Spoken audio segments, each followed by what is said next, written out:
too, and I thought, well.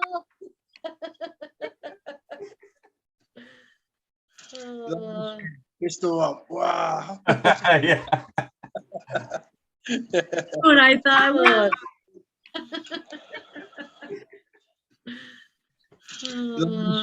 So how's everyone? How's the family? Yeah. And I thought, well. Can you hear me okay? Yeah, your sound is there. How's everyone? How's the family? How's the family? How's everything with you? Good, Good. Could be better, but good. Can you hear me okay? Yeah, your sound, everybody's. How's everyone? How's the family? How's the family? How's everything with you? Good. Could be better, but good. Can you hear me okay? Did you ever get that guy? Did you ever hunt him down? Buddy that ripped you off? Not yet, no. He's still being hunted. So he called me. It's funny you mentioned that. He called me about a week ago, and I'm trying to get someone to actually find him right now. So it will be dealt with one way or another. So yeah, it's always nice to just let our other investors know what's going on. You know what I mean? Totally. And we got to look out for each other, right? Yeah. A lot of people are sort of trying to manipulate, take advantage. Yep. Yeah, it's the truth. Absolutely. Was it quite a bit, or he just took a little bit, took a lot? Just a little bit, but it was enough a little bit to just irritate me. You know, it's I guess I prefer people with their words. So Nav is in the house. yes. Hello, Uncle. Hello, everyone. Hello, Nav. How's everybody? You're coming in a little fuzzy, Nav. How's it better? No, it's still, you got to clean the lens, just the eyeball. It's coming on. You got a filter or something. You got a filter on you. I can see your lips. Just check. Mustache. All right. No, it's still a little fuzzy, bud. All right. Just give me a few seconds. It shouldn't be fuzzy at all now, is it? No, you got a pair of lips on you. Like somebody gave you lips. All right. We can see you clear, that's all. You got a You got a filter. Uncle, it's look like it's focused on the background, not on the front. Oh, okay. So what I'm supposed to do? No idea. Who's the techie? Maybe try turn on and turn off camera. Yeah, just disconnect it and just Okay. reconnect. That will help sometimes. Yeah.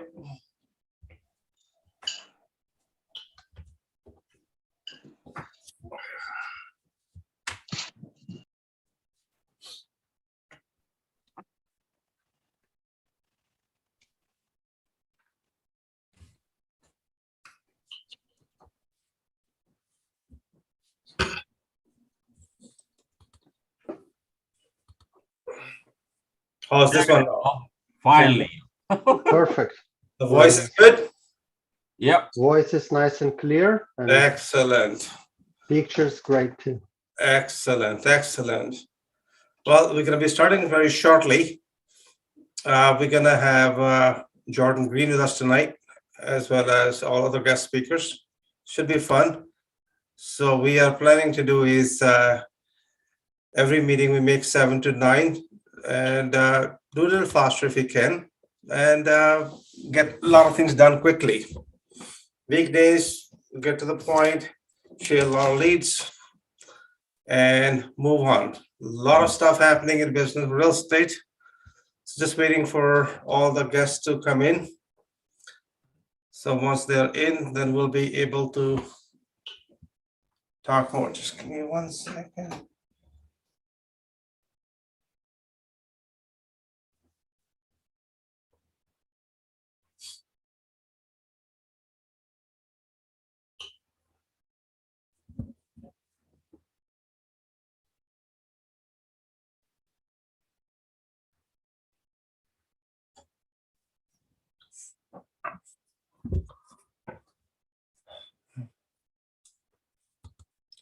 Not sure if all our guest speakers are in here yet or not.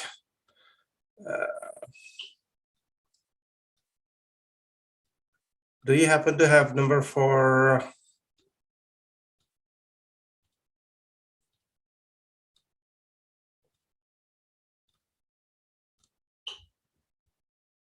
David Grossman? Or if you guys can call him up and see if we can get started. Anybody like to share anything today as we speak?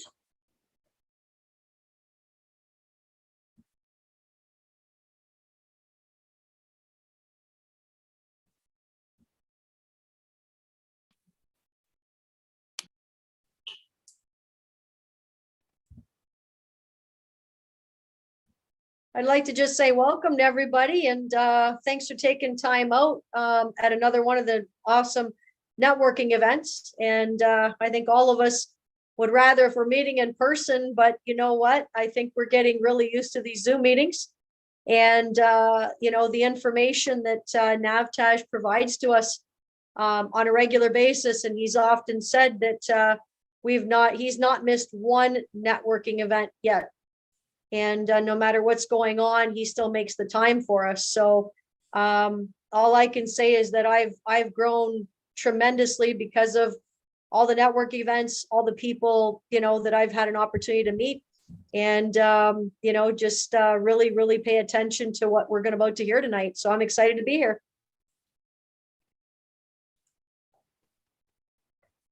We're gonna have a lot of fun tonight, actually, believe it or not. We are supposed to have a lot of fun. Good evening.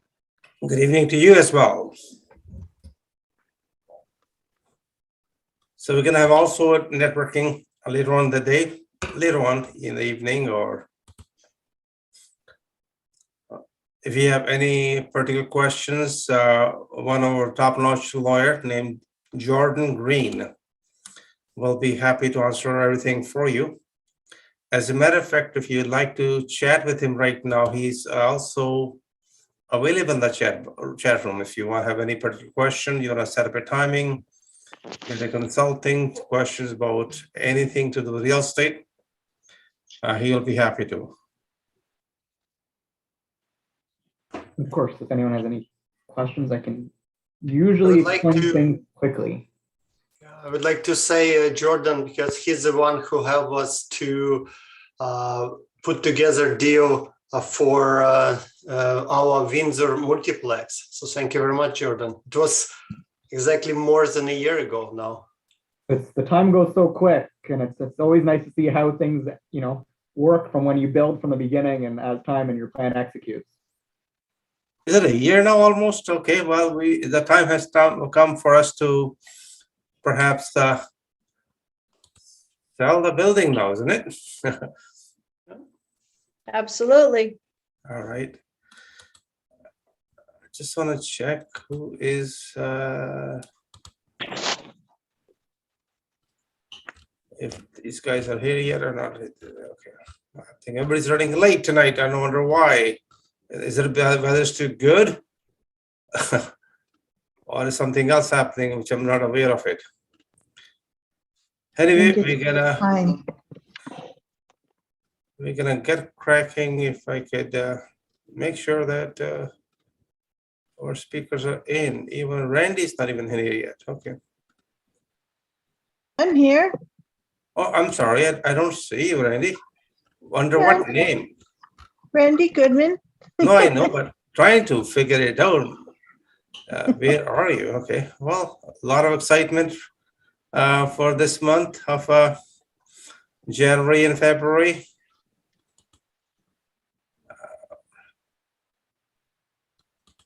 All right, we're going to get cracking. There are a few people who will be logging in as we go along.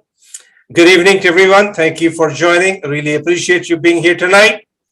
It's always an honor and pleasure to serve you, and always appreciated what you guys bring it in the table here as well.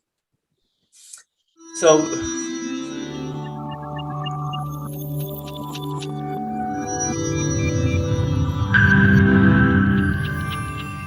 as you noticed that most of you that we started this club in 2005, April, we never missed a meeting.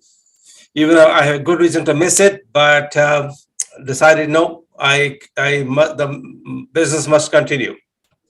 We never ever missed a meeting, by the way, so far since 2005 in April. So why join Real Estate Club? The benefits are endless. People wonder why do we attend it? I would say that, hey, just check it out and what happened. To meet even one connection is priceless. Information, contact, the experts we have, these are phenomenal speakers we got. I mean, just phenomenal. I'm going to show you their portfolio. They're very humble, they're modest. And one thing I like about all my speakers here tonight, they love to share unconditionally. They have so much to share and just amazing. Just absolutely amazing though. Moving forward, why do we need coaching? What's the purpose of coaching? Whether it's a motivation, lead by example, vision, teamwork, tech, mentor, inspire. One thing for sure, if you're going to have a coach, make sure he's in the trenches. He's doing the deals beside you. He's giving the real deals. He's not reading a script. That's something, a lot of Canadians fall for it, and very unfortunate it happens time after time after time though. Moving forward, network, so important for you. When I started it, I just thought I don't need a meeting. Then realized what I was missing altogether. I've been in business since 81. And all of a sudden realize it, network become extended family. You get all the benefits, just absolutely incredible benefits though. Moving forward, if you are not getting my newsletter, we have about 29,786 people on it. Make sure you get on it. The best investment you can make is investment yourself. Hey, newsletter doesn't cost you anything. It kind of keep you in a tippy toe, get you going. What's happening in the market? There's so much is happening in the real estate market. Some is extremely positive, some is a bit scary, but I'm going to share a lot with you. And I may not have all the information tonight because the information is not clear, but I'm going to share with you whatever I have though. Moving forward, contact means what? Contract. The more contacts you have, the better off you are. Tonight, we are going to bring my brother from another mother, David Grossman, who helped me to start up this business, by the way, in 2005 in April. And he's one of those guys who's always giving. He's the most incredible real mortgage broker in town. Rockyourmortgage.ca is the name of the company. And he's right here to share with us. And he's going to share whatever he thinks is more important. David, is all yours, my friend, tonight. Okay, Navtaj, it's very nice to be here. Hello, everybody. It's very nice to see you all again here on Tuesday evening. My brother from another mother. Like I always say, brothers, they start to look at, even if you're not brothers, people start to look alike after they're friends for a while. And I think you and I are perfect example of that, right? You and I have started to look alike. Sometimes people even get us mixed up. Oh, yes. Okay.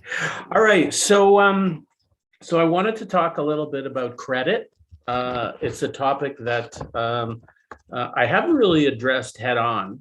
I think the assumption is that, a lot of the people who attend this group are pretty experienced people. They're, on their feet. They are investing, sometimes buying multiple properties, flipping multiple properties. So it's kind of assumed that people know that what the basic story is with credit. So I don't want to. So I'm going to keep it brief, but I want to touch on a few things that maybe people forget or take for granted, or if you're giving somebody else advice, because there are some misconceptions out there about some things to do with credit. So basically, there's this kind of thing that there's like 5 C's of credit. Okay. I don't know if you have the slide or not, Navtaj. If not, it's okay. But my slides came a few minutes ago, by the way. It came from overseas. Okay, not a problem. if you have them. Anyway, so basically I'll just jump right into it. So the first thing is capacity. Okay. So lender wants to know what's your capacity. So capacity is normally referring to things like your capacity to service the debt. Okay, that's number one. Number two, capital. Okay. The down payment, right? So, and where's the down payment coming? How big is the down payment? Are you buying with 5% down? Or are you buying with 35% down? And where's that money coming from for the down payment? People always, when we ask them, where's the money coming from? And the lender wants proof. Yes, there are money laundering things that they're trying to track, but also they want to understand, because it does say something about your character. That's the next C, is how you've been able to save the down payment. How long have you been in your job? Have you been 20 years in the same job, or do you hop around from one job to the next? And of course, what's your credit report look like? All those things kind of factor into your character, right? Down payment, did you save it, or is it all gifted? Makes a difference on how an underwriter is going to view your application. The collateral is the property, the real estate itself. One property, multiple properties if it's a blanket mortgage. Okay. Blanket mortgage is when you have a mortgage that's registered on more than one property. They call it a blanket mortgage. And where is the property? What type of property is it? Smaller towns, some lenders are keen, some lenders are less keen, right? So because if smaller town, usually, not always, then nowadays the market's so hot everywhere, but in some smaller towns, they want to know if they had to force the sale of the property, how long is it going to sit? You see, some properties are vacant for an awfully long time. So a mortgage lender has to consider that, right? If they did have to take any action, how long would it take? So that's collateral. And the last thing is the credit itself. And that's, everybody knows about their credit score, and lenders want to see on a credit report, ideally, that you've got at least 2 trade lines. Trade line is a line of credit or credit card or maybe a car loan, at least 2 for 2 years. 2 trade lines, minimum of 2 years. Okay. And that's what generally keeps, there's always exceptions to every rule. Okay. So if, sometimes people, for example, they're new to the country, they don't know what they should be doing with respect to credit. So sometimes the lenders will give them very good mortgages.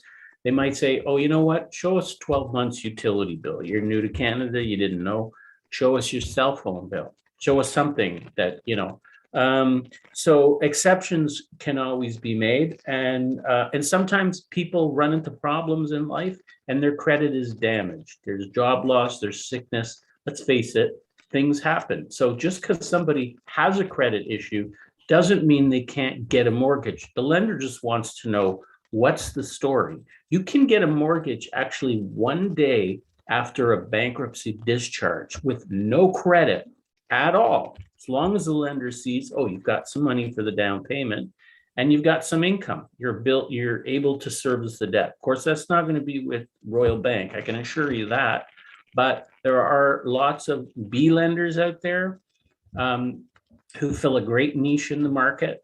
And of course, there's C lenders, private lenders as well, who are more expensive. Private money is usually more short-term in nature, a bridge of some kind until you, let's say, improve that property or maybe flip that property. If you can't get institutional money, there is private money. So lots of options as a mortgage broker, but those are some of the concepts to keep in mind, either for yourselves or if somebody asks you. And don't cancel credit cards. Okay. I mean, if you have 15 credit cards, you don't need them. But if you cancel that credit card that you've had for 15, 20 years, it's not good. Keep them. Just don't use them. Low utilization, and your score can be 800, 900. And it's a silly thing too, the way it works. Like, let's face it. I mean, your financial world could be, who knows what's going on. You get a simple $5,000 credit card, pay it down every month. You could be like literally broke, but your credit would be amazing just because you did the right things so the credit Equifax or whoever, whichever credit company read it and gave you a high score because you did the right things on your credit report. But hopefully you don't have a problem and you're well capitalized to take advantage of opportunities with Navtaj and with other people from this great group. And if you need help with financing, give me a call anytime. Financing or refinancing, first, second mortgages. Always great to be here at Navtaj. Thanks so much for having me. Great to see everybody. Thank you, David. Anybody have any questions toward David? He will be hanging around here in the chat. If you have any question now, you can ask him directly. He's one of the most experienced broker around for a very long time, and he will give you exact advice to what you needed. It's not no lip service. Whatever you need to know, he will tell you exactly. And I think it's better that way, that you deal directly with somebody who has enough experience to tell you exactly if it can be done, or you need to go to B lender or private lender or so on. Thank you, David, once again, and I will see you shortly. Thank you. So we're gonna have a question for you and ask the question. You know what's the hottest area, hottest town in Canada where the prices have gone the highest? Believe it or not, is Kingston, Ontario. Who could think of Kingston? 2.5 hours drive from Toronto. Toronto is spreading out. People are going all the way to Peterborough, all the way to London, all the way to Niagara Falls, Fort Erie, and now Kingston. Small town, 125,000, she's there, close to the lake. People like it. And funny enough that majority of the buyers in that market is what? Torontonians. Is this market going crazy? Absolutely. What can we do? Well, while it's lost, enjoy the ride. But be careful, do the stress test. Make sure you don't spread yourself too thin. I was talking to one investor today, and he bought 3 properties not too long ago, and he's having all kind of trouble. He's simply a speculative investor hoping to, go in. He's putting 5%, 10% down, and he's tying up all kind of properties. And I don't believe that he have sources to close the deals. So those deals may gonna go on the side, but again, that's a different topic, just to let you know. So again, people want to live in a small town, 125,000 people. Kingston is becoming the most attractive city for last. Just thought I should let you know. So what else is happening? What exactly are the government thinking? They're talking about surtax, charging more money for people, properties over $1.5 million. They're trying to come up with something to figure it out, how we gonna get rid of all the debt we had from last 2 years. How are we gonna tax other people though?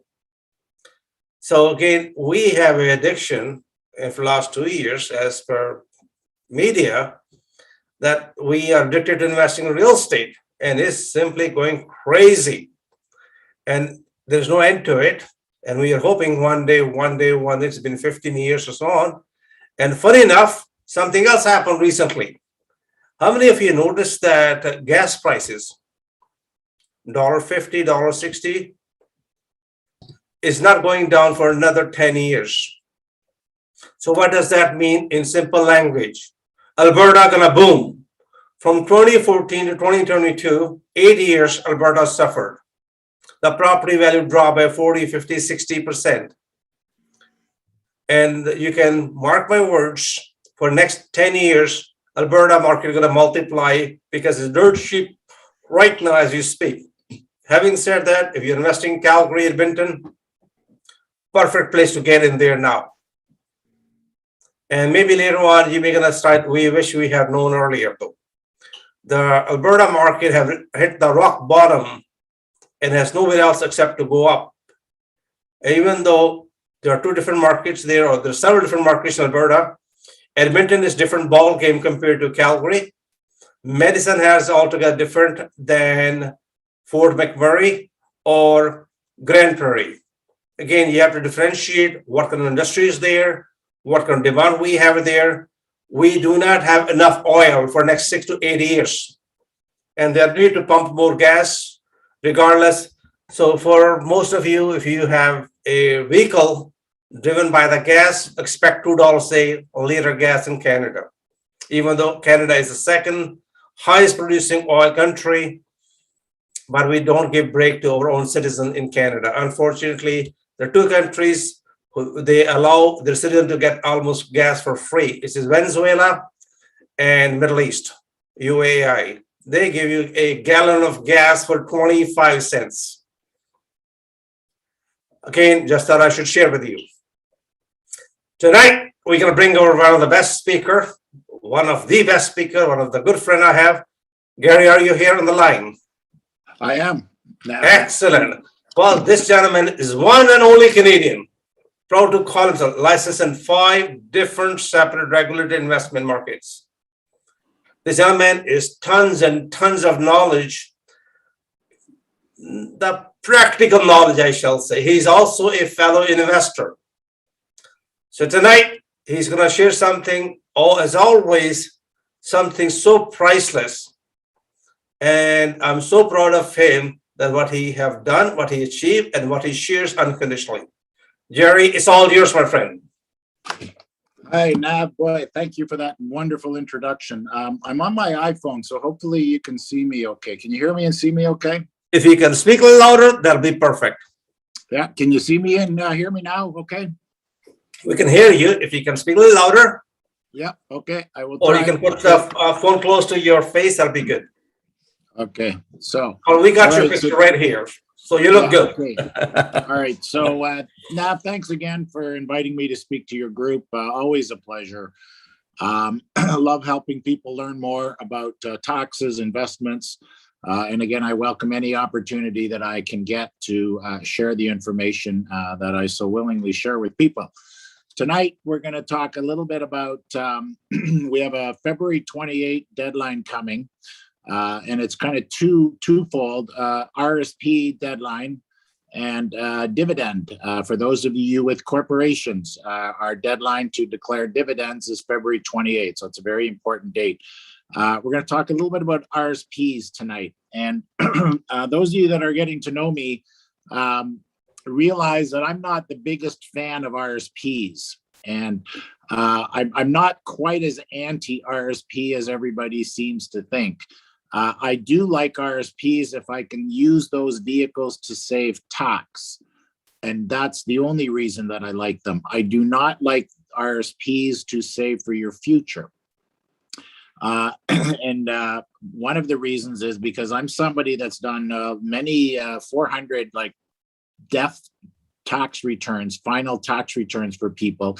And I see what happens to your RSP on your demise when it eventually goes to your children. We can pay as much as 50% of that RSP to CRA. And that's one reason why we don't like them. Now, what we're going to see in the next 2 weeks, what we're already seeing in January, beginning of February, and what we'll see in the next 3 weeks is all these banks and large financial institutions basically reminding you that it's RSP deadline, put your money into your RSPs, get your money invested. And I kind of chuckle because they're using this time of the year and the deadline really as a mega sales vehicle to just sell their mutual funds. And it's so sad to see once you kind of know the inner workings of the investment industry. The banks, the big investment companies, they couldn't care what happens, the amount of tax that you pay on your estate. They just want you in their mutual funds, and an RSP vehicle is a great way for them to accumulate assets. Now, I know that's a critical comment, but it's true. So in my world, understand that when we use RSPs, we get a tax deduction for the money that we put into an RSP, but also understand that money comes out of the RSP and it's taxable. So we have a tax rate going in that we save tax at, and we have a tax rate coming out that we have to pay tax at. Excuse me. If we can save 50% putting money into an RSP, And if we can only pay 20% coming out of the RSP, we're winning. Okay, we're winning the tax game, and that's why we use RSPs. If we can save 40%, 50% by putting money into an RSP and taking it out at 20%, that works. But when we put money into an RSP and save 20%, and then we take it out and we pay 40 or 50%, it makes 0 sense. And that happens an awful lot. Okay, we see that an awful lot. And that's just because of improper education, people getting really, caught up in the hype that the banks create when they want your money to be invested in RSPs, which end up being in their mutual funds. Remember that an RSP itself is not an investment product. An RSP is a bag or a vehicle that we put investment products in. Okay, so when you put money into an RSP, the next question is, what are we investing it in? Okay, so if we're going to use RSPs, and again, in my world, I only use it for tax strategies alone. I do not like using RSPs for retirement savings vehicles. So if we have money in an RSP, we have to figure out what we're investing it in. And we're all real estate investors. Okay, so inside of the RSP, we can use that money to lend out as a mortgage. Okay, we can hold mortgages as investment products inside of an RSP.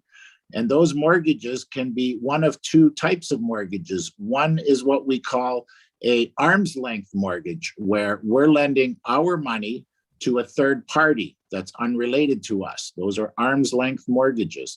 We can also lend money to ourselves, which is called a non-arm's length mortgage. There's a higher level of qualification when we are lending money to ourselves. Most cases, when we try to look at lending money to ourselves, it really doesn't work. And the reason it doesn't work is because for us to be able to lend money to ourselves, we have to qualify for that mortgage. Qualify that we would is the same criteria that we would qualify at the bank.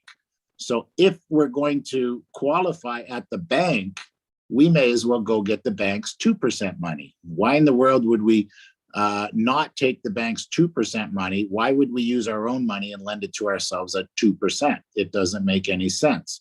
So we usually use the mortgages inside of the RSP when we lend money to third parties, arm's length mortgages. And it works really good when we're, I know Nav, I mean, he's the genius of putting deals together, all kinds of deals. We can do that with different RSPs. You could have 10 people registering a mortgage against a building and using their RSP money, and they all become joint ventures of those vehicles. So it's a very powerful tool when you learn how to do mortgage lending inside of an RSP. And we do a lot of that. And now also understand that every RSP has to be administered by a trustee. The trustee is the person that kind of looks after your RSP. There are laws of the land, okay? So you can hold mortgages inside of an RSP. That's allowed based on the laws of our land, but each trustee can make their own decision whether they actually want to facilitate that.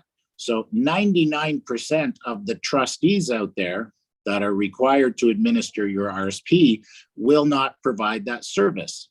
Okay, again, if you go to your bank, okay, they've got you, if your RSP is at the bank, they probably have you in mutual funds. They love their mutual funds. They make their 2.5% management fee on their mutual funds. And if you went into that bank and said, I want to use all the money in my RSP and lend it out as a mortgage, first of all, they'll try and talk you out of it because they don't want to lose their beloved mutual fund assets. And second of all, they wouldn't even be able to facilitate it anyway. So in those cases, we have to move the money from one trustee, say the bank, to we use Olympia Trust. Most people that are doing this use Olympia Trust. So we move the money so we don't take it out of the RSP. It gets to be moved in what we call either in cash or in kind. So we move it from trustee number one over to trustee number two. There's no tax implications to do that. Now the money is sitting at Olympia Trust, and we can provide the mortgage lending that we desire to do. So it's a very powerful tool. There's a great book, a fantastic book. It's called RSP Secret. I forget who the author is, but boy, if you're interested in that topic, that is a book that just lays it all out, explains to you how to do this, all the implications. Very powerful tool. I encourage everybody to think about it if you have RSPs. But first step is you got to decide if you even want an RSP. And again, that's a whole discussion on its own. We're creative accountants. We like using corporations to channel income through, which means a lot of times we don't have to take a lot of that income out from the corp on the personal tax return. So we can keep people in a very low personal tax bracket. And if we do that, then we don't even need these RSPs to save any tax. So anyway, that's a little insight into the deadline that we have coming up, which is our RSP debt deadline. Again, we also have dividends coming up at the end of the month, which really means we as accountants, we have to look at these corporations and figure out how much of a dividend the shareholder should get. A shareholder can get basically a $40,000 dividend without paying any personal tax, zero, assuming they have no other income. So it's a very powerful tool. So we certainly use dividends a lot, and we really do not use the RSPs a lot. So anyway, that's just a quick little highlight of some of the RSPs, the dividends, things that are coming up. So Nav, again, I can't thank you enough for allowing me some time to talk to your group, and thank you for doing what you do. And my information is on the screen, so if anybody wants to have a further chat, please feel free to reach out to me. Thank you, Jerry. Really appreciate it. Ladies and gentlemen, before you set up your corporation, before you set it up, it's very important that you speak to Jerry, speak to your lawyer. What is required? How do you set it up properly, though? Majority of people have corporation, they do not know what exactly are they doing, and it's not as simple as you think. So let the experts handle it. Jerry has been in business for more than 30 years. You can tell. And we're gonna have him back pretty soon. Once again, thank you, Jerry. Jerry's gonna be hanging around in that chat. At the end of the day, he's gonna be indefinitely in the break rooms, speaking to you one-on-one if you want, speaking to a group of people. And he is the one who will always give more time than what we need. But again, it's great to have people like him who really cares. Well, moving forward, ask him any question, any power question you have during the break rooms. By the way, there are going to be all kind of experts down there. We're going to also have the superstars who will be discussing all kind of deals available for you all across Canada. And hopefully we may gonna get hold on Jordan Green as well. Hopefully he can stay as long as we can want. And he's the one who did a very sophisticated deal for us about a year ago. But again, all you can ask question, and nothing is as long as it's within the real estate business though. Moving forward, we are going to bring my friend Rory Sheehan. He's one of the best seller, 5 times winner, but he will not be able to make it tonight. But he is starting around. He has been a very, very good friend for a very long time, helping a lot to raise money for Sick Children Hospital. Been a friend for many, many years. He will be here for next time next time. So what is exactly happening in Canadian real estate? Are we going to have another pandemic fuel sellers real estate market in 2022? Please reply in the chat. Whatever your opinion is, we respect that. Just to get an idea exactly, anybody and everybody can have an opinion on it, and your opinion matters a lot. We sincerely appreciate it if you could please throw your opinion. What do you think going to happen in 2022? And that will be sincerely appreciated. Having said that, we are going to bring my sister, Randy Goodman, 9 times, not 1 time, 9 times the international best-selling author, international speaker, publisher, 4th level CMA. What can I tell you about my little sister here? And again, I call her little because I'm the brother, but she's not little. She's big, big, big timer. So please, let's all give a nice warm welcome to Randy Goodman. Randy, are you there, my friend? Hi, thank you so Okay, much. here you go. It's all yours, my friend. Thank you so much for having me, my brother from another mother. All right. We go way back.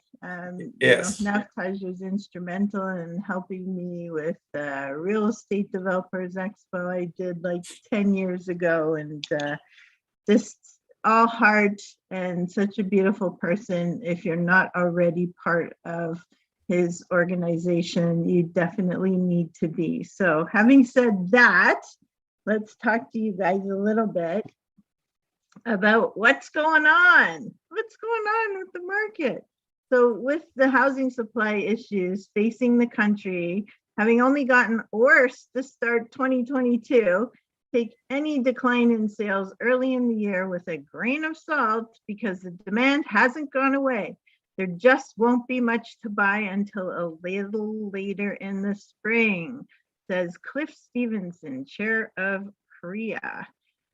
Ontario saw year-over-year price growth remain above 30% in December, with the GTA continuing to surge ahead after trailing other parts of the province for most of the pandemic. This was about 17.7% over Canada overall. Some of the factors that will influence housing demand include lower interest rates or borrowing costs. When interest rates are low, people are generally willing to take on more debt because they can afford relatively more debt for the same monthly outlay. So low rates make the interest more affordable. As more buyers enter the market, the demand for housing increases. And if there remains a limited supply of housing inventory, prices in a low interest rate environment may rise even more. Meanwhile, the supply of housing is in a constant state of flux. There may be an increase in development and new home construction, adding to the existing inventory. Canadian real estate demand has never been this elevated before. Excessively low interest rates are just incentivizing too much demand. The inventory is near record high and people just have never bought more homes. With 25% of that demand coming from investors armed with below inflation mortgage rates, there will never be enough supply for the level of demand. Once the dynamic changes and rates rise, the stress on supply should ease, since it wouldn't be as favorable to investors.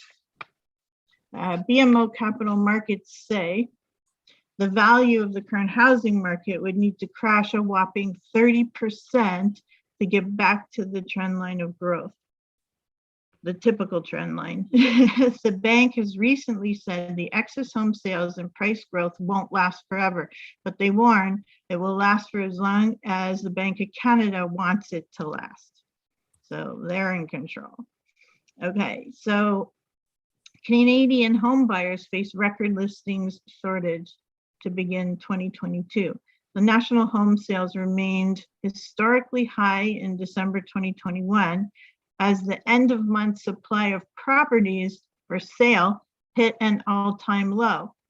So we've got sales at a peak, inventory at a low. We've got immigrants coming into the country who need to live somewhere. We've got a housing shortage, and we've got low mortgage interest rates. So what can we expect in 2022? Well, interest rates are expected to rise. I'm sure you guys have heard this in the news. Rumor has it that interest rates will start rising as early as April. This will be the first movement by the Bank of Canada following a trio of rate cuts in March 2020, prompted by the pandemic and the ensuing economic impacts. The economy started to bounce back. The Canadian housing market resumed its upward trajectory after a steep but short-lived decline in activity at the start of the pandemic, seemingly with no end in sight. High demand resulted in record-breaking price growth, with sales held back only by a lack of supply.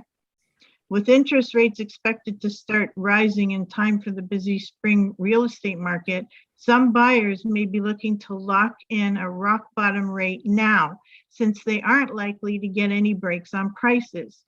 Will higher interest rates serve to cool the hot Canadian housing market?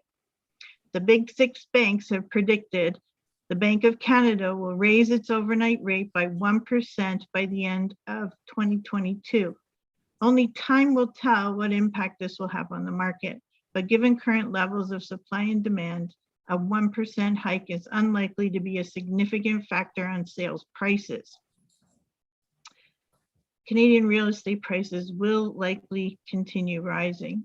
The 2022 Canadian Housing Market Outlook Report analyzed 38 Canadian housing markets, identifying rising prices in 100% of them in 2021, and further growth expected across the board in 2022.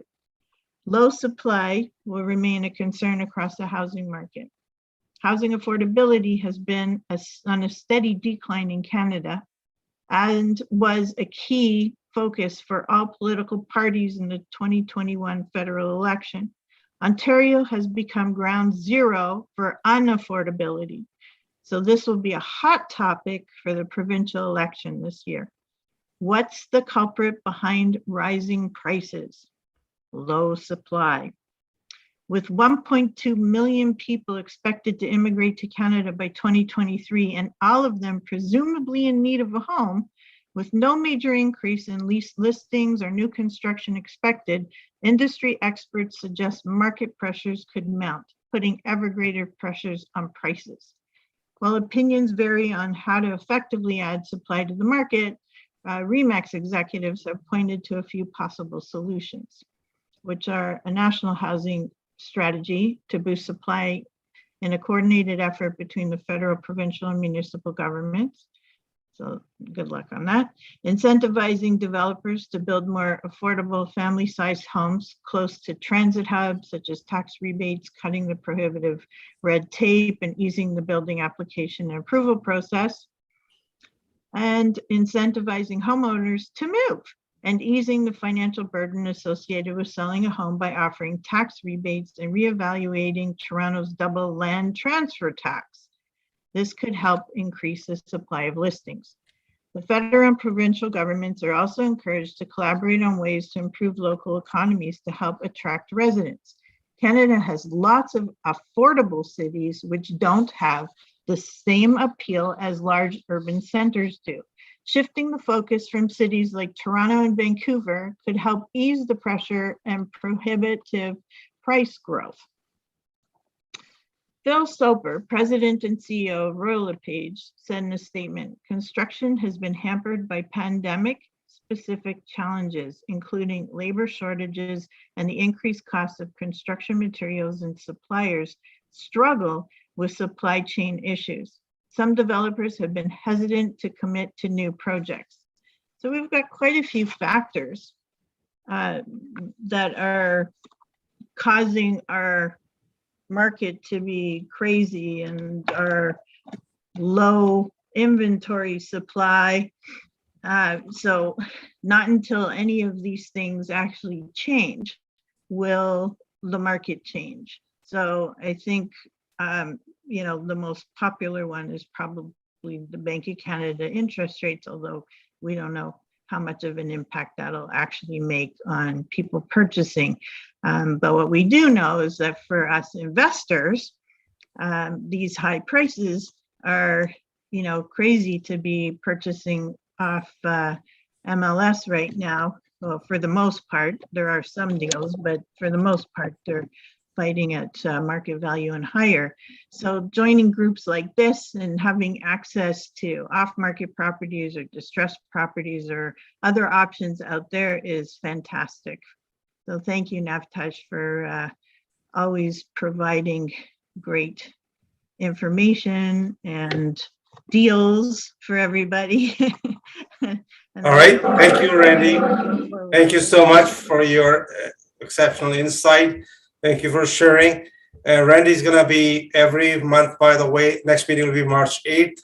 She's actually very powerful realtor at the same time And don't get fooled by her nice and pleasant conversation. She's a pretty shrewd investor herself as well, though. Having said that, it means that she is one of those people who is a go-getter and will get that job done, by the way. Moving forward, we are going to bring one of our top-notch speaker, Jordan Green.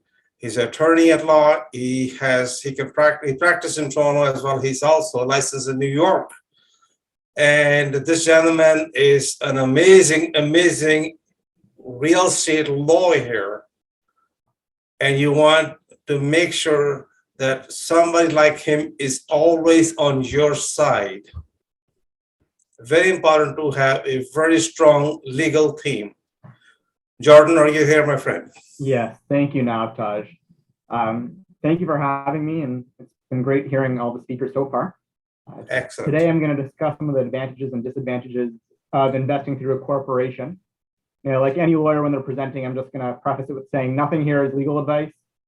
Unless you have a signed retainer with me, I'm not your lawyer. Don't act or fail to act based on anything that I say. For those of you that don't know me, my name is Jordan Green. I've been practicing law for 11 years now. As Navtaj said, I started my career in Manhattan, pursuing high-profile securities litigation. So often that was multi-billion-dollar lawsuits. Now I prefer to help individuals and small businesses. I've had the privilege to work with some of you here on both complex and simple transactions. And it's, you know, everything can be simple as long as we take it step by step. Now, as I've worked with some of you, I know many of you have already started up corporations, and that's what I'm going to talk about and touch on today. For those that know me, I always like to start with a joke, and I apologize, Jerry, in advance, but you know, what's the difference between an accountant and a lawyer? I don't know if anyone's heard this one before, but the answer is accountants know that they're boring. And again, I don't think accountants are boring. It's interesting, but it's, you know, obviously I like that joke. So I'm going to try and keep it somewhat interesting today, or as very interesting, because law can sometimes be quite tedious. As we get going, I'd like you to consider some of the things that you probably considered when you came before you signed on today. Is why are you participating today? You know, for example, do you like to chat with intelligent, like-minded people? Are you here to be exposed to new ideas? Are you here to, you know, share your own experiences? And then also, what are the most important things you're looking to gain? You know, do you want to gain exposure to more ideas? You're rethinking maybe the way you've done something in the past, or a way that a friend or a colleague has told you they've structured a deal. I mean, these are all the things that we like to think about when we're joining the investment community. As I mentioned, I'm now going to get into the presentation, which is what are some of the advantages and disadvantages of investing through a corporation. So what is a corporation? We've all dealt with them, and it's usually easiest to think of a corporation as a person. I know that can seem a little odd to think of it that way, but it's in line with lots of case law. It's mainly American case law, but if you think of a corporation as a person, you can differentiate between yourself and the corporation. And while you might be closely tied, you know, the law recognizes they are quite different. A corporation is controlled by its directors. The directors are elected by the shareholders. So some of these corporations can be small, and some of them can be larger. Even when it's a closely controlled corporation with one person, you can sort of pull all the strings. Now, some of the advantages, not all of them, have to do with a limited liability. So corporations are deemed to have a corporate shield. And what that means is that the corporation is different than the investors themselves. So one of the things that I like to say is, you know, as long as there's equity, as long as everyone's making money, people don't seem to worry as much. But let's say you happen to get into a bad investment, or something's a little riskier, you bite off more than you can chew. I mean, you can sort of leave the corporation holding the bag. And then on the positive investments, you know, the corporation gains the investment and you can use it on your next deal. Further, you know, entering an agreement with a corporation leaves the remedy against the corporation. So I've had some clients taking it a step further that when a deal's gone sideways, you know, for whatever reason, the due diligence wasn't done at the beginning, or they took on something that was a little bit more riskier in order to make a greater gain or the potential of a greater gain, they're more willing to pursue litigation after the fact, keeping in mind that, if there's an unsuccessful cost award, it's the corporation that's going to bear it and not the shareholder. And, that's provided that it was adequately capitalized at the onset, but it gives a lot of comfort to people, when you're doing business, do the business through the corporation, not through you as an individual. The other thing that a corporation enables us to do is it's the ability to plan your strategy. So tax avoidance is a crime. You go to jail for tax avoidance. Tax planning is encouraged. So Jerry touched on this earlier. When you're in a corporation, you have a much greater ability to plan your taxation strategy. And that's something that you really ought to do before you go into any investment. And before you start up the corporation, you can set up preferred shares, special shares, common shares. These are all things that you might be familiar with, you might not be. It's simply just there's different manners in which that the income or any assets can be taken out of the corporation over time. Another benefit of corporate planning is estate planning. So there's no death tax in Ontario. That being said, there's a probate fee. And that probate fee is $15 per thousand on someone's passing on all assets that need to be probated, which is the process of going to a judge to get the will approved. By setting up a corporation, you can take a further step and have two wills. So you'd have one will that would go to the judge and you would pay the $15 per thousand on those assets. And you'd have a separate will that wouldn't be probated and it would pass outside of probate. And then you would not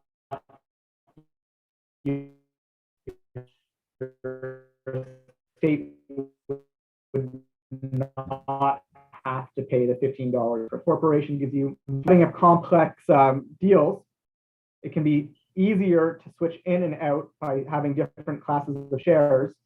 You can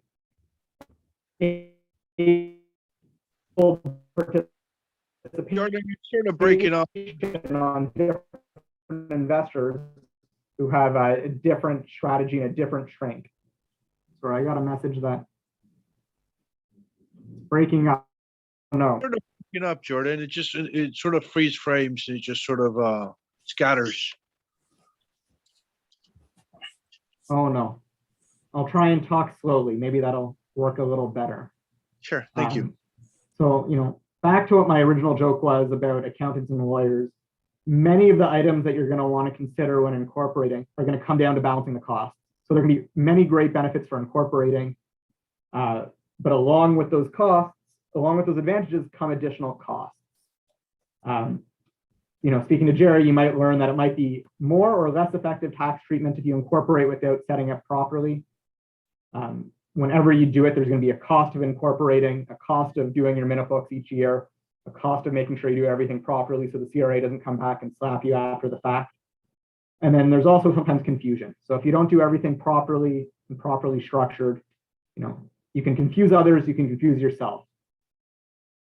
So I hope that was helpful. Going back to that, when you incorporate, there's many legal advantages.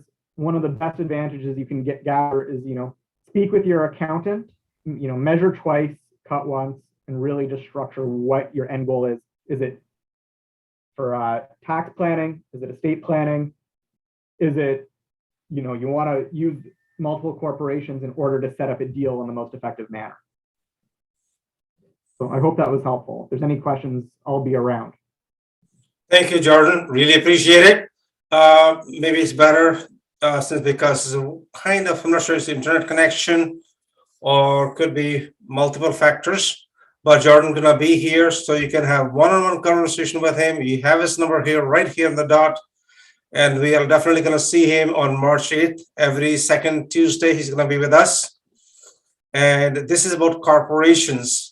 As I said earlier, accountant and the lawyers, having both them on the team together, that's the best recipe because you need to exactly tell them what exactly a corporation is going to do. Is it going to be provincial or it is going to be federal? And again, you need to speak to them based upon your circumstances and what exactly you want to achieve though. Jordan, thank you very much once again, my friend. And I hope you can stay around for a while though? Thanks, my friend. Appreciate it. Of course, I'll be around.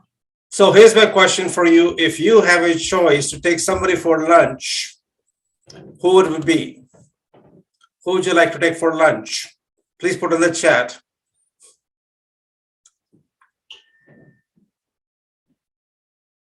Whoever would you like to have a lunch?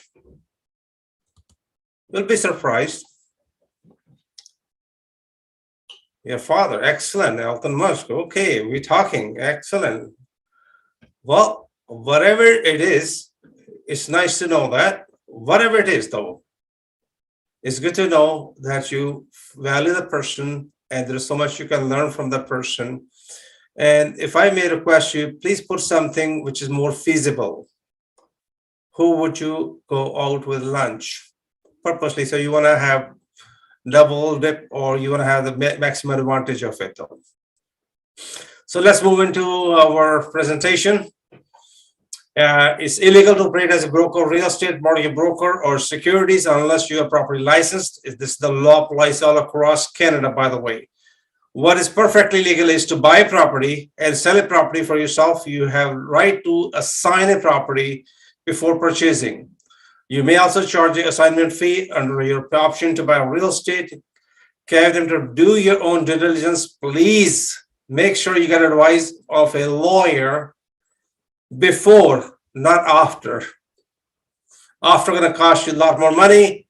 If you get the advice ahead of time, it is going to save you tons and tons of money, by the way. Just thought I should let you know. Another one, all the information we're providing tonight is general information. Please make sure you get appropriate your due diligence done and get the advice from those people who are properly licensed to do that business though. Moving forward. This is a tough time for the last 2 years. We all are going through a lot more than what we thought. It's a privilege to be alive. When you rise early in the morning, say good, thank you, good Lord. And it's a precious thing we have, and we have lost so many loved friends and families during this very tough time. Just thought I should share with you. It's okay to be alive. It's a privilege, by the way. Don't take it as granted, though. So the precious gift you're going to give to yourself, whether it's apprenticeship, whether you're going to do the master class or coaching, you know what? Whatever it takes to make you very successful, just step up and just do it, my friend. Just do it. So just say, oh my God, moving forward, this is good presentation made by our staff overseas. Thank you, Lord, for today. Definitely, you know what? Look at this children smile.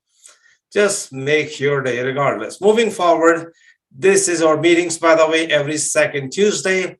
The next meeting, March 8th. All the information is already logged in. Everything is already pre-planned. So make sure you make yourself available. It'll be from 7 to 9 p.m. I understand it's on weekdays. We will try very carefully to do the meeting, possibly in time, and give you the maximum value for it though. Moving forward, discovering your Ikigai, what exactly you're passionate about. Is that real estate is something you love, you're really good at it, the world needs it, and you're going to get paid for it? This is your calling, by the way. If this is your Ikigai, this is for you, my friends. And my name is Navtaj, by the way. I'm going to be sharing some good news and some really good news with you now as we go along. All the information we got is from Stat Canada, Bank of Canada, and the regional resources. So that most of the information we're going to be sharing with you is somewhere available to the media or whenever they do the press releases though. So just thought I should let you know. So what's going to happen to Canadian real estate? Nobody knows except one thing. In March, US is increasing their interest rate.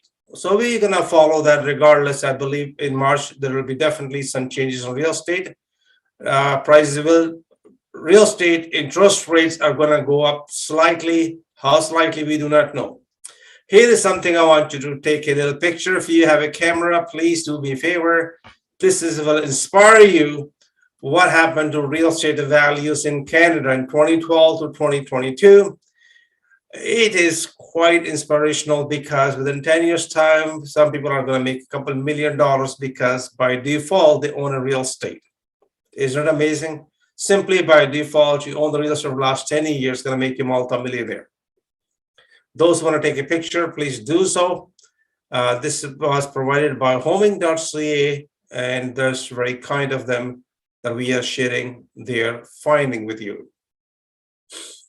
What's happening in Toronto? The sales slipped slightly, but not the prices, by the way. Why? Average price is up, regardless. An average house has gone up by 50 grand in Toronto. The second strongest January, even though sales are less compared to last year. Whatever the reasons are, whether you want to call it a snowstorm, we have 65 centimeters of snow on January 19th. Whatever the reasons are, but we still have one of the best month, second best month in the history, by the way. Moving forward, in the history of Canada, this has never gone that fast. The prices are gone up by 50 grand and 315,000 a year. Your houses are making a lot more money than average Canadian will earn working full time. It means real estate, everybody's jumping in. Every fifth transaction is a real estate investor. Just imagine if you're one of them, you own 5, 6, 10 properties, what happening to your bottom line? And again, this is not going anywhere. And there are a few things you should know. This is the benchmark I just thought I should share with you. And it's exactly what I showed you earlier. And condo sales, condos on fire. Why? Here's my scenario. People who want to buy $1 million house with a 5% down, their limit is $999,999. That is David's department, David Grossman. If you want to go $1 up, you have to put 20% down. So they are hoping to change that and put the 5% down payment, and they're going to increase the limit to 1.25 million. 1.25 million is 5% down. But that's in the process though. So what happened, there's not that many properties. All of a sudden, all those people who want 3-bedroom, 2-bathroom house are moving into condos. And condos are so much in demand because people can't afford to buy a townhouse, semi-detached or detached houses. So that's one of the reasons why condos are in big, big demand, by the way. Humongous demand comparatively. And here is something I like to share with you. The last quarter of 2021, what happened to the prices, what happened to the number of sales, how you can break the market accordingly. If you notice that, again, when it comes to condo, it's 416 area code.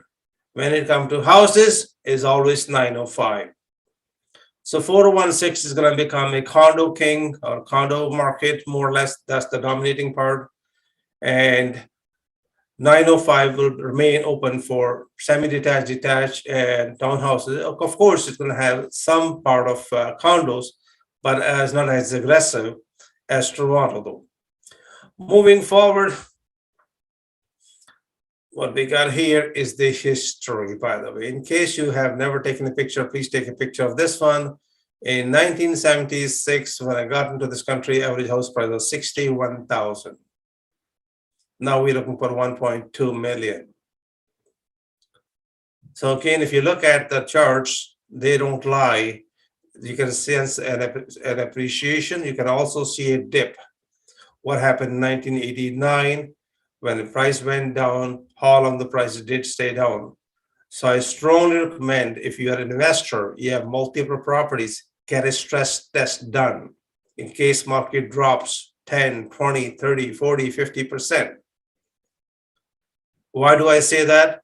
Bear with me in a minute or two. I'll share with you what is the ugliest part in case this boom get bursted. And there will be so many Canadians going to get hurt. It's okay to be on the high side when it is a low tide. High tide, we all enjoy it. What happened when it's low tide? That's a different ballgame altogether. So this is something since 1976, in case you want to look at it, how this thing goes up and down. Again, real estate is pretty steadily goes up by 4%, 3.5%, 4%. And it is pretty safe investment, in my opinion, though. So these are the areas, in case you want to take a picture, where the appreciation has gone as high as 66% in 1 year. Wow. 66% in Milton, Campbell area, house price went from 1.4 to 2.4, like $1 million in a year. Is that a good investment? Same thing, Aurora, Milton, Toronto, Pickering, even in Markham. And it's amazing how appreciation goes up in less than 1 year time. And those who have a couple of properties, people don't want to sell, seniors don't want to, seniors do not want to move out. They don't want to go to senior citizen home. They don't want to go to assisted living. They know they are sitting on the big money bank on the gold mine. That's their property. And the moment this market becomes stable, you'll find a lot of seniors that are going to sell their homes very fast, because before they know it, they want to cash in them. This is condo market, by the way. The appreciation, again, if you notice that in Oshawa, property value up by 86% in 1 year. Is that insane? 86% in 1 year. A condo over 220 went for 410. And if you notice that Toronto, even though people talk always about Toronto, but the surrounding areas we call ripple effect also get a huge benefit. A lot of people talk about Markham, but Markham did appreciate by 35%. It's not bad at all, but compared to other areas, Oshawa, Toronto, Oshawa, I strongly believe Oshawa, Ajax, Pickering are still on fire. Oshawa is the second hottest market, in my opinion. And you don't see the word Hamilton here. You see mostly Oshawa and Toronto. Vancouver, let's talk about BC. We can always discuss three areas, Toronto, Vancouver, and Montreal. What is happening in Vancouver? The sales have dropped slightly, which is okay. They dwindled, which is fine. But there's something else happening down there. What exactly is happening is as follows. The number of sales are a little bit down, which is fine. But when it comes to prices, it's different ball game altogether there. Here is the average selling price in BC when it comes to the condos. If you look at that, if you are familiar with Vancouver or BC, some of you are from Vancouver, Great Vancouver, Fraser Valley, and Greater Victoria, things are happening there as well, though. Again, this is a good thing in one way. And today we also came across a deal I'll be sharing with some of you, what incredible deals we have down there in BC. Anybody interested in buying some real estate tonight? We're going to offer you tremendous values, tremendous deals, by the way. Our superstars are ready, and they're ready to give information to you. And some of you may not be able to say, some of you are going to say, I'll take them all. Well, let's leave it like that way. Montreal, that's adjusting, by the way. Why? Montreal is the last market, and it's not the weakest market for the last 4 years. Just it's the snow, the weather. People in Quebec are different ballgame altogether. I still believe that Montreal market will bounce back. It's a very large market. And whatever is happening there, it's a sign to know. And please do not. Real estate is all about different town, different environment, different conditions, different political things. And I'm going to share a little bit my opinion about how the politics play in Canadian market. I mentioned to you, Kingston is the only town in Canada which have the highest price rising. Oh my Lord.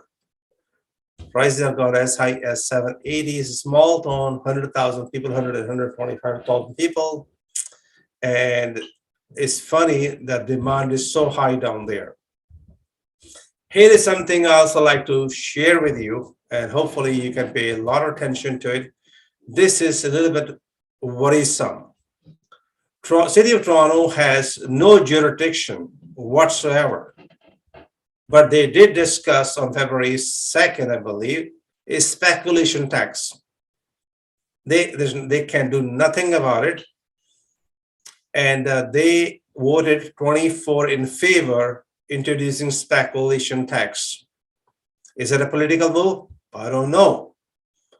Is there the election coming up on the municipal level? Yes, in October. Provincial level in June 24th or earlier. So these are some of the games politicians play or people do.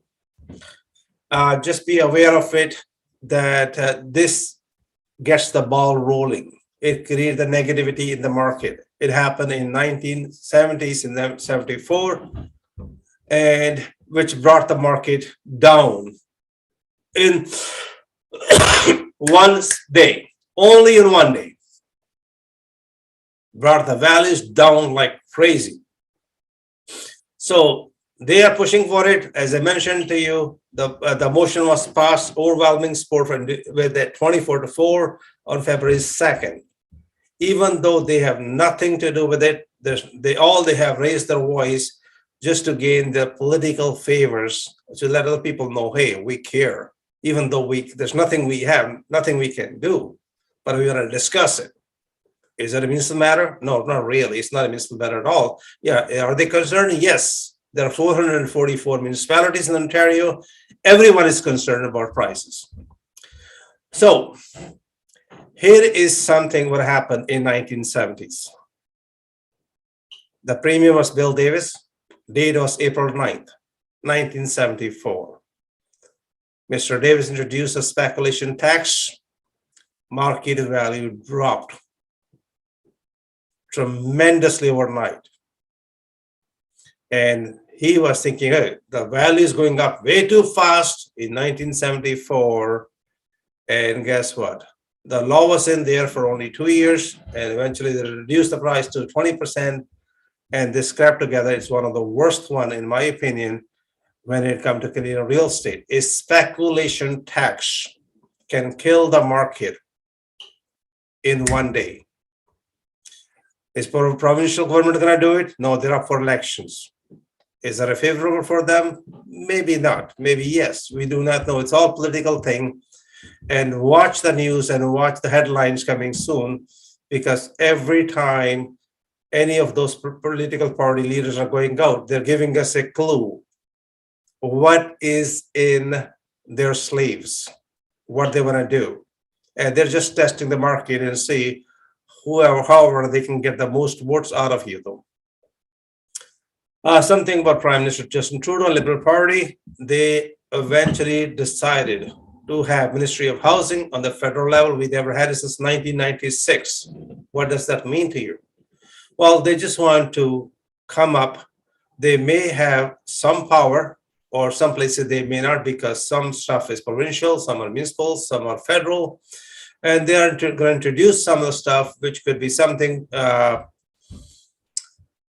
Australia have tried, as well as the New Zealand has tried. New Zealand introduced 6 months ago that every investor has to put 40% down for investment property. And now they're thinking about new law. You know what the law is? You can't pull the equity of the house.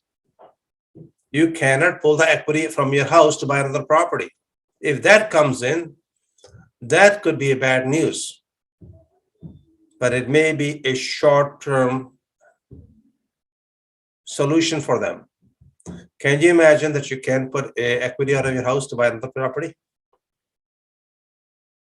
Well, there are several things on the go. Again, some are rumors. Some might have some sort of a, I don't know, power to it or truth to it. But as we know, we should be ready for it. If you are pulling equity out of your house to buy another property, be aware of it. It can backfire in case they introduce the law, and the law becomes implemented right away. And you could be in deep water in no time, though. This is what Toronto is going to look like, by the way, and they are introducing up to 4 stories or 5 stories, 4 stories on the main roads. And they also introduced something called Garden Suite. We'll be talking more about it in March. We have some information from the city, and it's a bit sketchy, but the law has been passed, by the way. So just imagine we have a green belt. We also have a called yellow belt. And the yellow belt areas may gonna get 6 stories, If you happen to have a detached house on the main street, you may gonna get 4 stories, and they may gonna scrap single family zoning. So what does that mean? Every house in Toronto could become a duplex. But again, all these things are in the conversations only. So be aware of it. But there is something else I'd like to share with you, just to give you a bit of an idea what else can be happening in the market. Now they're thinking, okay, what can we do to cool down the market? Well, they said, okay, should we increase the down payment? Okay, instead of $1 million, you can buy a house with 5% down. If you're buying anything above $1 million, you need $200,000 down payment instead of $75,000. Again, this is one of the measures which I believe CMHC may be playing with it. And they may gonna come up with a plan because they have done in the past. This is what they discussed during the election period. By the way, it was liberals talking about it. But again, politicians make a lot of promises. By the time they implement it, things can be very different though. So this is what's happening in 2020-21. What happened to the 3-bedroom single family homes in the low rise? And if you notice that is changing a lot, tremendously, when it comes to low rise compared to high rise. This is changing a lot. And do we need to increase the down payment, or should we? What they should do, and everybody's concerned about, how can we gradually slow down the market though? And that's more or less the main concern though. So what's going to be the impact of it? They're expecting the interest rate to go from 0.25 to 1.5% end of the year. I strongly believe Canada is simply going to follow Americans. US is going to raise interest rate in March for sure. I strongly believe Canada going to follow that because of we depend so much on Americans, and we may not have much choice. If you look at the bond market, we have no choice, but the interest rate has to go up slightly though. Cooling down is not basically falling down. They want to stabilize the market. That is every politician's dream. They don't want to kill the market. And they're coming with all kind of different ideas and thoughts and so on. And because liberals are a minority, the provincial is the elections, municipal is in the elections. So I believe all the new laws or whatever action they're going to be delayed, and they may going to wait and see if by increasing slightly the interest rate, if they can cool down the hottest market. And that's just their purpose, by the way. Moving forward, here's the good news. Over 400,000 new Canadians already came in 2021. And this is the highest number ever since 1867. Why we want more immigrants here? Because we have too many jobs, too many openings. And nobody want to work on minimum wage anymore. People are choosing. And this is the slowest ever, weakest since 1915-6, that our growth is slowing down. And funny enough, that only way we can increase our population and the workforce is having more and more immigrants come in though. And having said that, we also open up the door for international students, which are about 500,000 plus people come in. And they come and study for 2 years, and after 2 or 3 years, they can apply for their permanent residence. So there is a huge, huge need for it. Right now, if you're looking to hire somebody, good luck to you finding a good, reasonable help for your office or even a factory. Everybody is saying, hey, we have a huge labor shortage. The good news is oil prices are going to go up. Oil is hitting $100 a barrel. Guess what? We have another boom coming in Calgary for sure. Those who are familiar with it, I write about negotiation. There will be a full course available pretty soon. Of course, you have to pay for it. But right now, I have a small little thing going on Facebook. I put all my quotes there in case you want to know. The negotiation is expected to be surprised and shocked. Every individual is unique. So don't think, hey, because this guy is this way, he will be, don't. You'll be in for a shock though. That's what I shared already. Okay, moving forward. This is some of the deals what we have, by the way, in case anybody interested in buying wholesale property tonight. We have about maybe 8 or 10 superstars tonight. They're willing to more than happy to help you out. And let's see what we got in the store for you. So we have a deal in Quadro Island. Anybody familiar with the BC area? This is beautiful heaven on earth. By the way, anybody who went to Vancouver to Alaska knows the Quadro Island. It is one of those discovery islands, by the way, between Vancouver and mainland BC. A famous passage to Alaska by there. I've been there a couple of times. We have this piece of property available. I do believe we already have somebody who want to take it, but that property may be available if the price is right. In case you want to know more about this property, it's a very small island. It is known as Discovery Islands, and those who are in the West Canada or Western Canada, I should say, might know about it. Small population, maybe 23,000 people or less, but it is the highest tourist area, by the way. Very beautiful place if you want to be close to Mother Nature. So that deal is available, Quadro Island. Number 2 deal I want to discuss with you. Okay, moving forward. We also have another piece of property in Sydney, Nova Scotia, by the way, a legal triplex. Anybody interested in Nova Scotia, please get in touch with the superstars, or you can text me at this number. Fully gutted job. It is zoned for it. It's in Sydney, by the way. Need all new window, new roof, new foundation. No, good foundation, good roof, I'm sorry.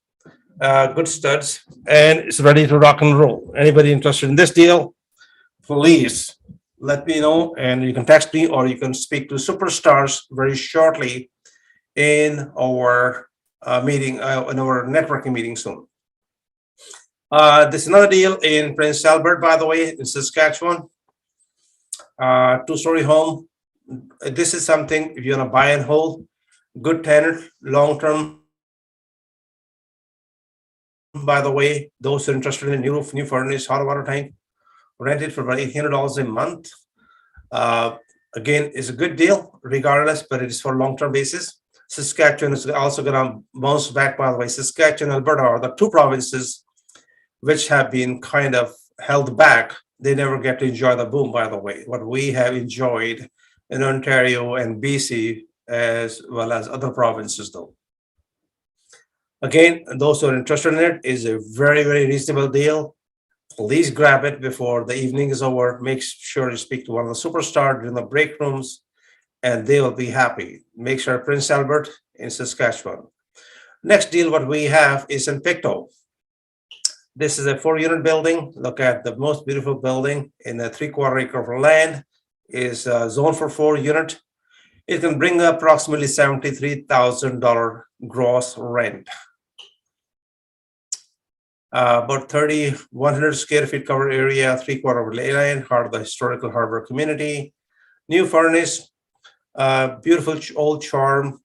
Those who are interested in it, it has a second floor which can be converted into 3-bedroom, extremely large 3 bedrooms, which can, I believe, rent for about $2,500 a month. There are 3 apartments on the main floor, 2 or 3rd one is out. You want to buy this piece of property tonight. Pictou is close to Toro. Those who are familiar with Nova Scotia, by the way. This is another one in Medicine Hat. This is another hot deal. We are just simply giving it away, this deal. As a matter of fact, this house may be worth about 3 and 3.25 or something. We're letting it go for $259. Please speak to one of the superstar. Medicine Hat is close to Calgary, but an hour away. I believe it's south. This is where you get all the Chinooks, all the warm air from the south. This is where the Rockies start to go all the way to Alaska. This is all the Rockies area mountains. Beautiful place to go. Please speak to one of the superstars. They'll be happy. The closing in March 1st. It's a good piece of property, by the way. The family need to get out very quickly because of the situation they are in.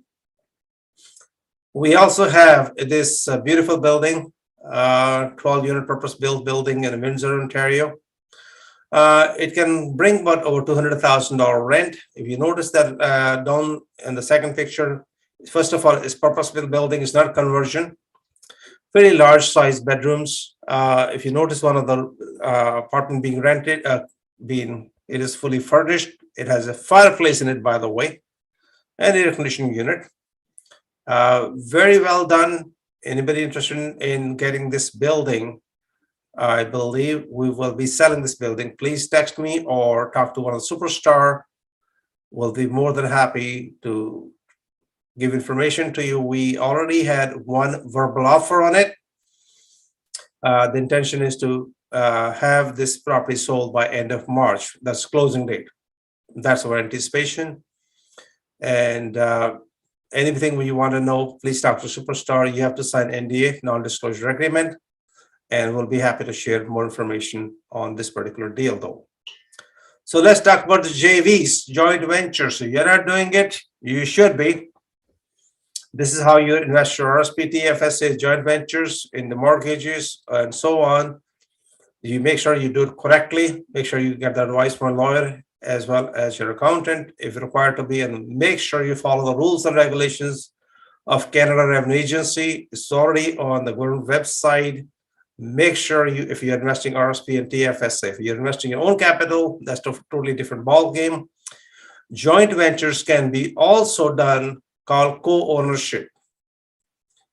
Those who are attending apprenticeship program end of the February, they will be getting a new version of joint ventures, memorandum of understandings. There are different techniques of doing the same thing. Some are a little bit better than others. Again, they all fall into the same scenario as joint ventures. So joint venture, memorandum of understanding, or co-ownership. And are the registered title? That's something we'll be discussing it in the apprenticeship program, which is end of the month. Those who are be joining us, great. Those who want to be joining us, I still believe that we have few seats available for you. We have a bunch of multi-units, by the way, in case you are looking to buy one or you want to JV with us. Properties are available in 3-4 different provinces. We may have one in BC. We also have something in Alberta, Manitoba. We have also something in Ontario and Nova Scotia. And there might be two of them available in New Brunswick. Market is kind of crazy there, but if they make sense, we will share those deals with you. If you're interested in multi-units, these are somewhere 12 unit to about 78 or 90 units. It's less than 100 units, by the way. In case you're interested, speak to one of the superstars. So we have beautiful 1 or 2 condos left for you. It's one of the best deal we can offer you tonight. The best deal. Really great opportunity. No land transfer tax, no development charge, no rent control, no HST. Only 37 square feet per square feet for condo fee. It is owned by the second largest builder called Minto. So what exactly are you getting? Guaranteed income, no risk. If the unit remain open, you do not have to make any payments for how long? Let's talk about it. 2 years. Sorry, 2 years. No payments. Mortgage will be paid by the builder for 2 years. Is that a good deal or is it a sweetheart deal? If you are interested in this deal, it'll be gone, but I think I have 2 units available for you tonight. And by the time you call, it may or may not be available, but I just thought I should share with you. This is something else I'd like to share with you, flip the flip. We bought this piece of property, our superstar bought this piece of property on November 9th. They wholesale the deal. They bought it for $257. They wholesale it for $307. The person who took, there's another apprentice, and she has sold this property for 363,500 without doing any work. It's a beautiful house in Alberta. So when we talk about flipping, the flip is right here in front of you. We are happy to disclose the full address and full information with you. Those who are interested in buying a flip, is there a profit to be made? Answer is yes. If you do your proper due diligence, get all the facts and figures, get an appraisal, get definitely home inspection done. Don't try to save nickels and dimes. If it costs a couple $1,000s to get all the peace of mind you need, it is worth it. All right, moving forward, Alberta is gonna boom, regardless, no matter what we say. The prices have crashed since 2014. The gas is gonna go up. We do not have enough manpower or oil companies. It's going to take 3 to 5 years before they start kicking in the full force. That's around the globe, by the way. And because of this pandemic, now all of a sudden everything is kicking in. China needs more Canadian oil. And guess what? Alberta has only one thing to do. Boom, like crazy. And the funny part of this one is, this is you're gonna see in front of your eyes. By the way, I got another deal. I got 2 more deals I'm gonna discuss quickly with you. Anybody interested in Muskoka, Huntsville area to buy a piece of property at dirt prices? But there are 2 caveats. Number 1 caveat is that you cannot rent this property out. It is only for your personal use. Second caveat is you do not own the land. The land is on land lease, $1,500 a year. Third is not on the water, it's close to the water, but it's in Muskoka. Average house price maybe $1.2 million for cottages there.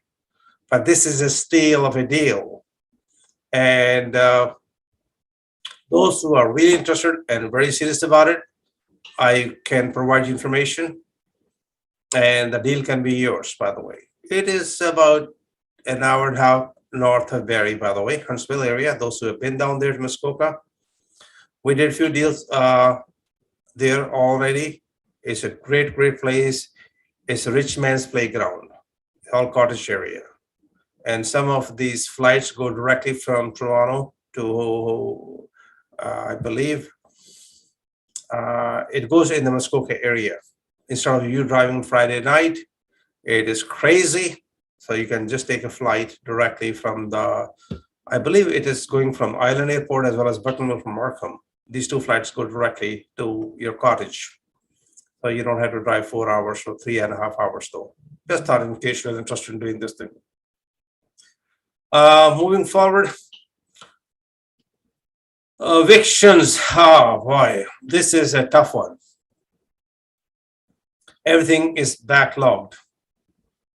Evictions, repossessions, and what could happen.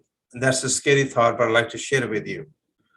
So this is the current situation as we speak in Ontario, or Canada, I should say. 1 in 3 Canadians struggle with the non-mortgage debts. That's a credit counseling set.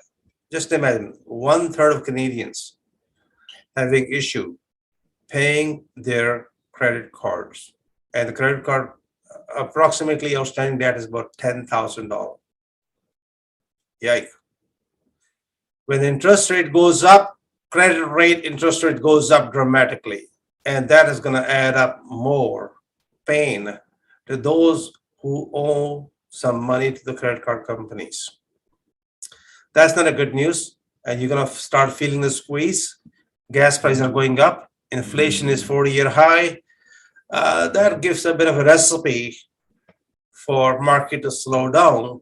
But again, we have gone against all the odds because we thought when COVID comes in, real estate market is going to crash. It happened the opposite. This is going to slow down. It didn't happen though. So again, we're going to watch and see. But these are the telltale signs which are being presented to you directly and just for your information only.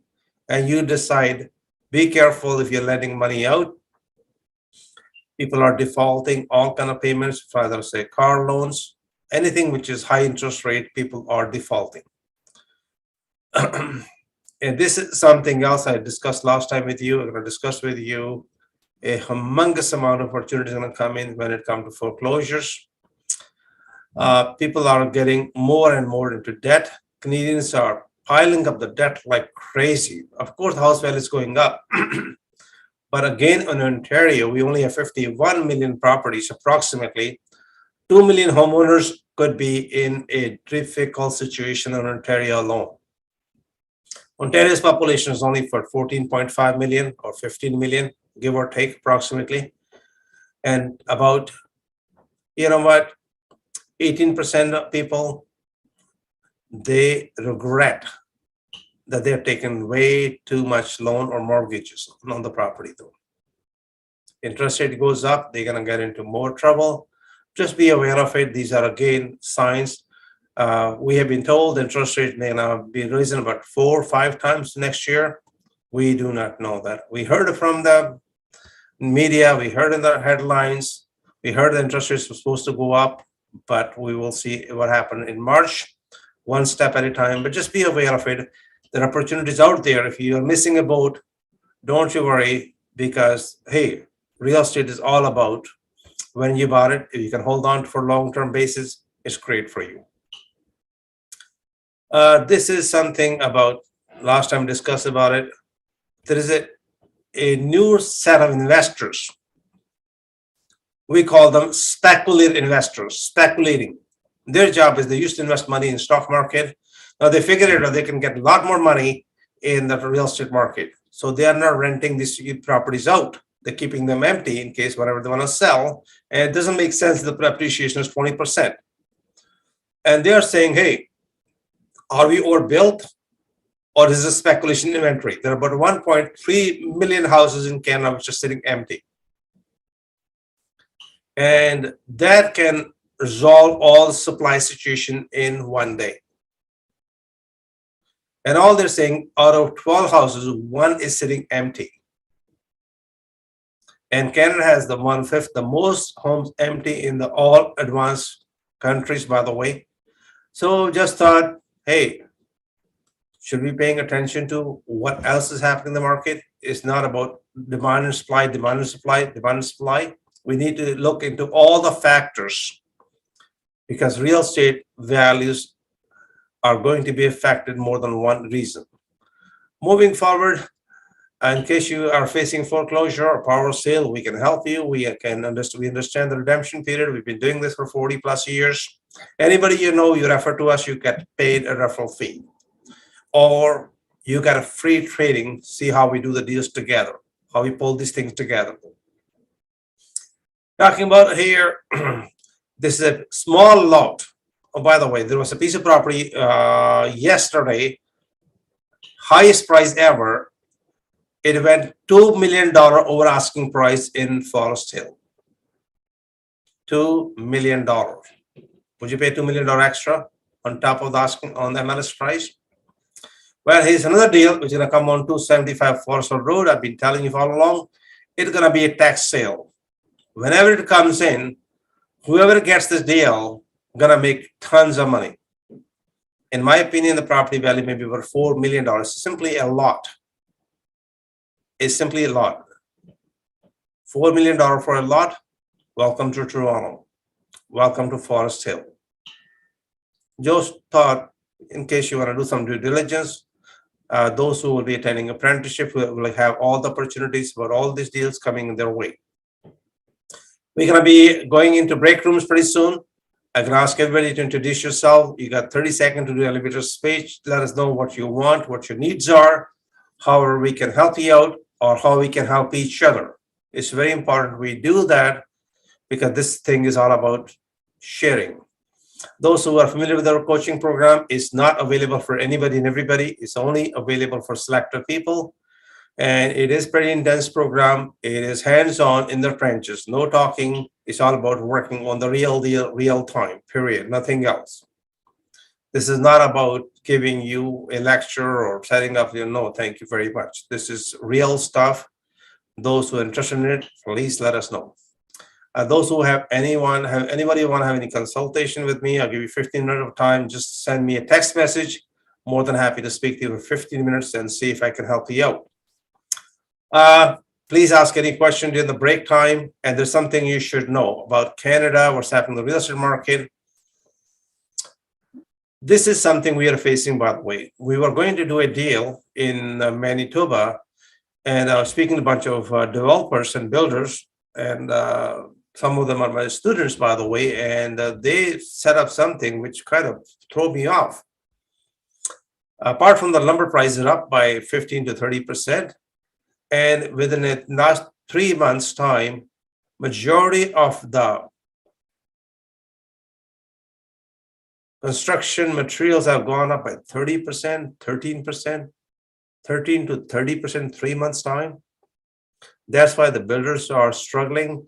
And when they increase the value, increase the price after signing the document, they are struggling at the same time because we have issue with the supply chain. We have issue coming from China. We have also issue coming with Ukraine and Russia. And we have some other issues which are much, much bigger, which are on a political level.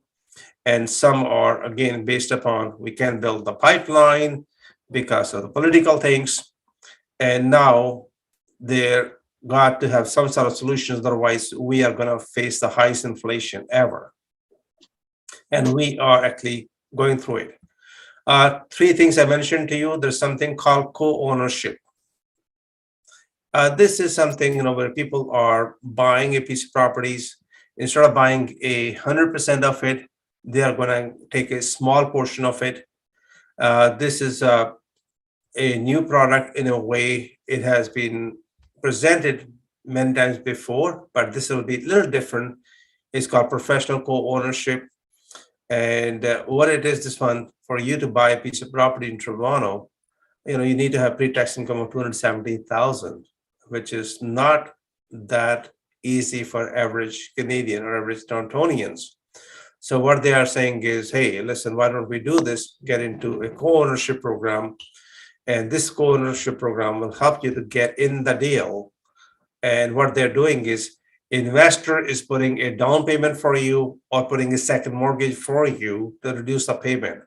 So this program have been just launched by another company in Toronto, and they have over 10,000 people lined up for their product, by the way. That is a co-ownership. It's called professional co-ownership. We'll be sharing how this is structured during the apprenticeship program. Other program is called fractional real estate investing. This is something one company got approval. They have approval from all across Canada with all the security commissions, by the way. They're picking some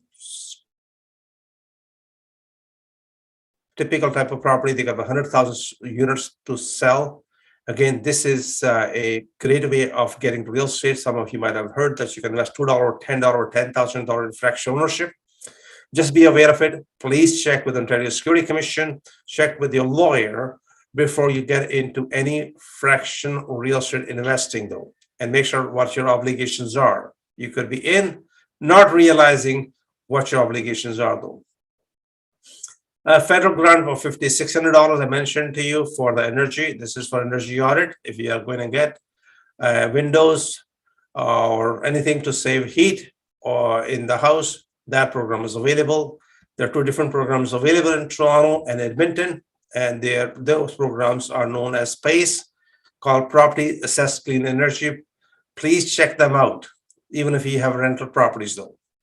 One more program available for Calgarians, those who are from Calgary from Alberta or Cowtown. They got $3,000 resilient roofing rebate because of the hail damage they have. And this program is available. It's going to end by May 31st, 2022. Just look into resilient roofing rebate program.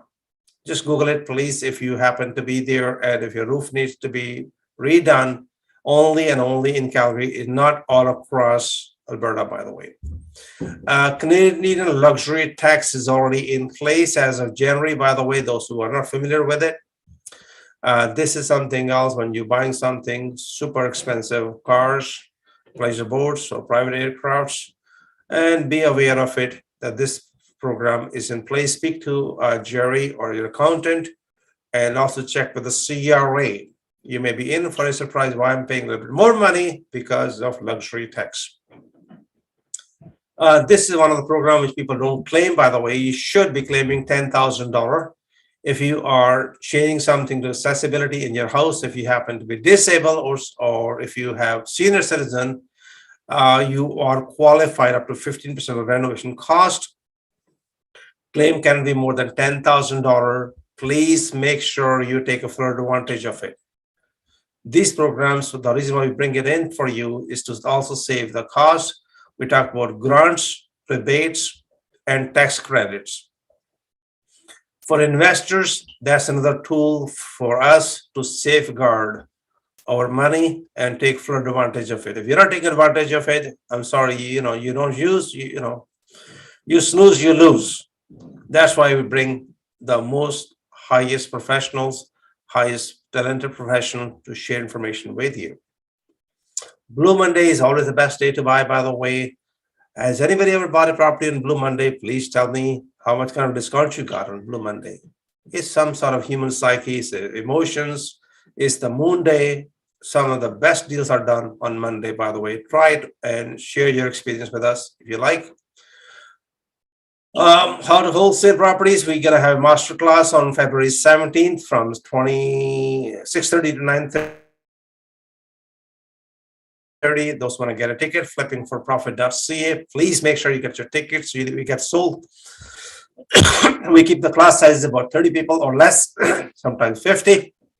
And for the last several months, all these classes have been pre-sold out ahead of the time. If you are planning on attending about wholesaling and flipping houses, make sure you get the ticket ASAP. Now, moving forward, check before you invest. This is the Ontario website. Please check it out. There are a lot of shady companies out there, and you should call the Ontario Security Commission. Check them out before you invest in any kind of real estate, especially if you are going as joint ventures. If they're large corporation, what is their outstanding is, and you'll be glad that you made it.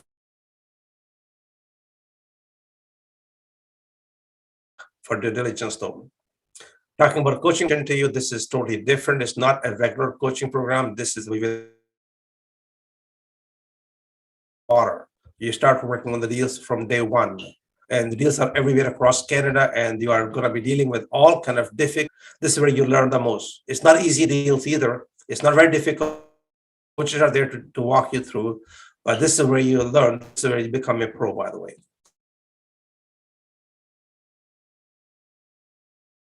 The next meeting will be on March 8th, and then we're going to have a break rooms. This is where you are able to take people. We're going to be into 3 rooms first, and we're going to, as we go along, we're going to merge into smaller rooms. And when you go in the room, make sure everybody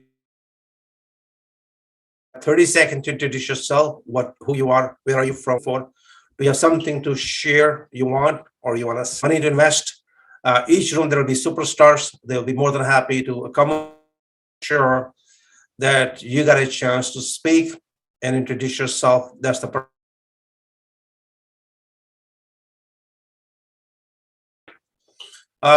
We're going to be breaking for about 8 to 10 minutes first. As we go along, we will try to wrap up the meeting. Everybody comes in for a reason in this meeting, and we sincerely appreciate it, though. Now, we're going to go into break rooms. And this will be in the beginning for 3 break rooms. And we're going to, as we go along, you will be on silence for about 60 seconds. Then you're going to be in a different room altogether. I want to say sincerely thank you very much. In case you are unable to stay, I would like you to stay and network with fellow Canadians. Thank you once again. Now all the rooms are opened up. You can unmute yourself and you can start talking to your staff.